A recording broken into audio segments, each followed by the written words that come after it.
to the Cut Through podcast. I'm Simon Bohr, and this is how to communicate with clarity in a noisy world. Welcome to the Cut Through podcast. This week, I want to talk about how to respond in a crisis.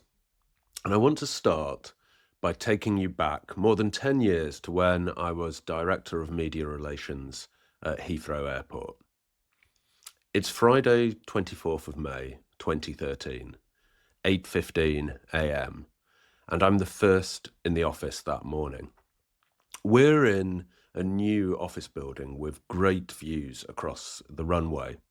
So great, in fact, that I've bought a pair of binoculars so I can take a closer look. And as I scan the airfield that morning, I notice that there are a series of fire engines lined up next to the closest runway. It's a disconcerting sight if you're a passenger, but it's nothing particularly unusual if you work here. The fire crews are constantly testing their response, and aircraft regularly arrive with some minor issue that causes fire engines to be deployed as a precautionary measure. Still, it's interesting enough for me to take a look. An aircraft lands on the closest runway, and the fire service race alongside. Has the plane come to a halt at a slightly odd angle? Wait, is that smoke coming from one of the engines?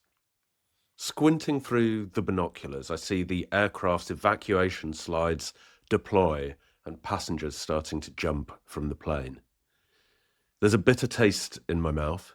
I put the binoculars down and I look around the office. I'm still the only one here. How prepared are you for a crisis?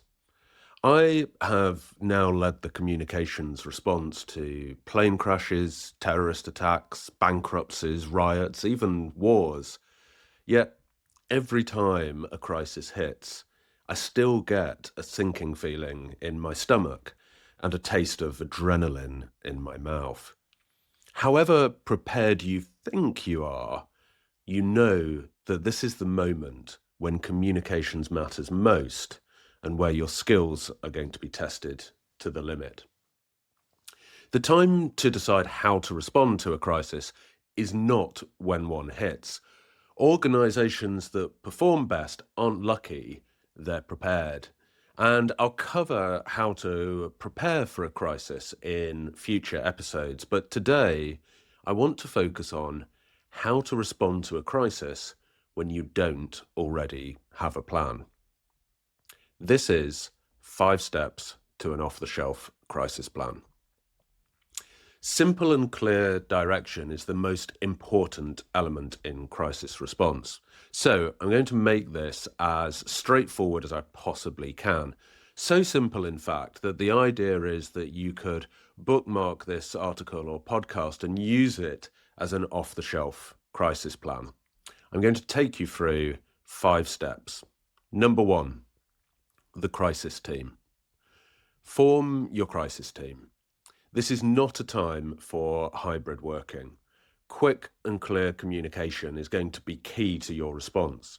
So everybody needs to be in the same place, in person, able to overhear everything else that is going on. You don't have time for catching people up later. You're going to need at least 2 teams working on a rota basis, so immediately send half of the team home. People are going to be really resistant to this. And you've got to tell them that if they don't go, then they're not going to be part of the response at all. Depending on the nature of the business, you might need 24-hour coverage, but in my experience, an early and a late shift with a small on-call overnight capability usually works better. Number 2, the whiteboard. I told you this was going to be simple. Find a space that everyone working in the crisis team can see and set up a whiteboard there. This is going to be your core planning tool. Divide the whiteboard into the following sections. Firstly, objectives. What are you all trying to achieve? What would a successful outcome to this crisis look like? Remember that you're not only there to respond, you have got a purpose, and that needs to be set out clearly for everybody in the team to see. Everything that everybody is doing within the crisis team should ladder up to what is written here. Then messages. What are your current messages? Having them on the whiteboard means that you can change them quickly and that people only need to glance up to see the latest. I'll talk a little bit about messaging further below. Next, stakeholders. Who are your critical internal and external stakeholders? Who's the named individual responsible for communicating with each one? Map them on the whiteboard by urgency and influence. When were they last spoken to? The whiteboard should capture each of these pieces of information so that you can instantly spot if an important stakeholder doesn't have a named contact or hasn't been updated recently. Next, issues and actions. What are the specific current issues and the actions that we are taking in response to them? This should only include urgent things that you are doing right now. I tend to only identify specific things that can be completed within the next 4 hours. Then, your parking lot.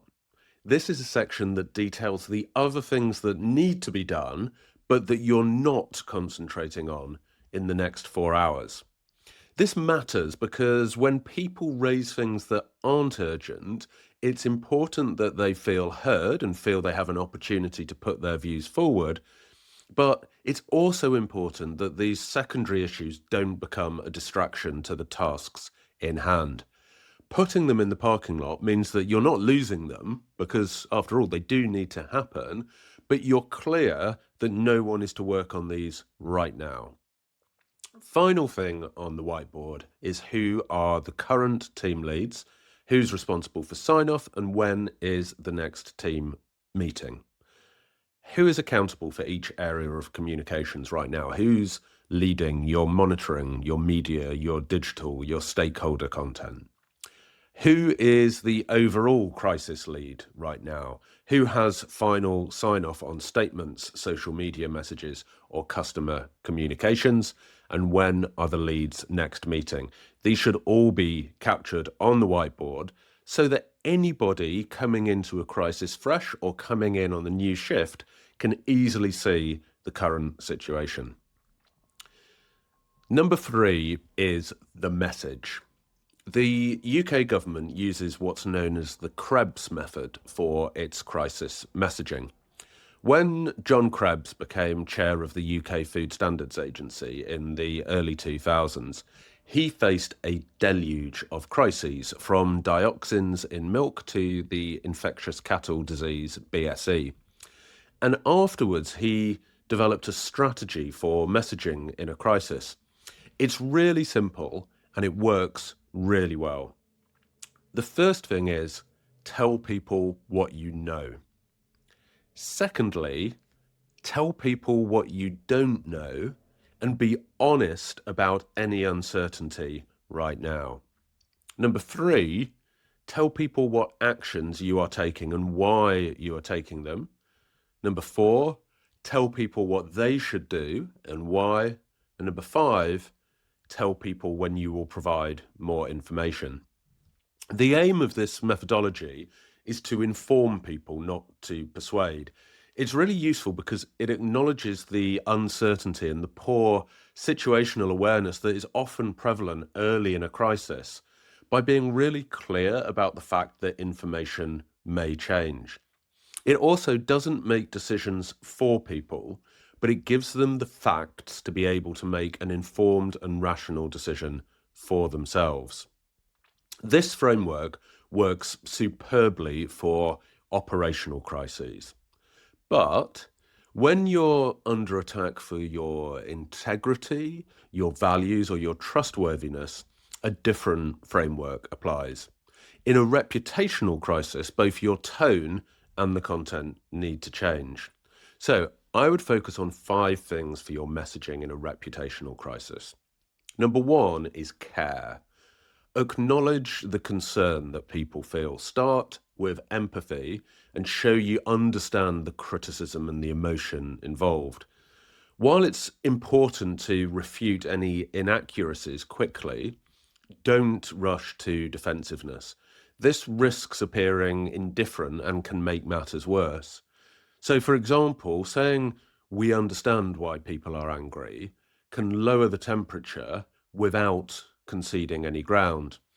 However, if you disagree that there is any fault, then this can be a much harder edged message. For example, we recognize there are strong views, but here are the facts. Number two is character. So reassert the principle at stake that you're being attacked for. For example, our decisions must always be impartial. The aim of this is to reframe the narrative around shared values rather than contested behavior.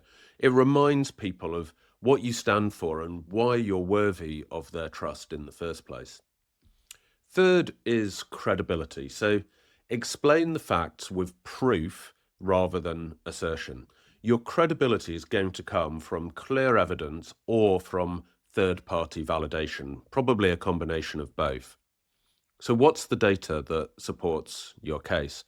Who are the independent experts or the previous incumbents who can speak to your character and explain the complexity of the situation in a way that perhaps you can't? Fourth is concessions. If you need to concede something in your messaging, do it cleanly and do it fully. Half apologies, which you need to go further on later, are more damaging than a clear concession paired with change. So own what you got wrong, quickly refute what you didn't. Finally, commitment. Explain what will change to prevent a recurrence. Shift the story from blame for who is at fault to improvement for the future. And if the issue is too big to fix right now, announce a review led by someone that the public and stakeholders will trust and say exactly when you will report back. The fourth element of your crisis plan is the battle rhythm. Hold a meeting of team leads every 4 hours to share information and agree strategy and tactics for the next 4 hours. If you do it more regularly, then you'll spend your whole time discussing rather than doing. If you do it less frequently, then the situation is likely to move more quickly than your response. Start the meeting by asking each team to update on the latest situation. Then update the whiteboard based on what each team lead has said. Based on what you now know, do you need to change your objectives, your messages, your stakeholder interaction, any immediate actions, add anything to the parking lot, or move things from the parking lot into immediate actions? The fifth and final element of the crisis plan is the red team. This is a small group whose explicit job is to challenge your assumptions, to identify any blind spots, and to simulate how the crisis might evolve. Try and pick people who have a high level of media and political nous and judgment. You want people who can think like journalists, activists, government, or competitors. They should be separate from the rest of the team, and their job is to consider different scenarios for how the crisis might develop or escalate. Where is the media likely to go next?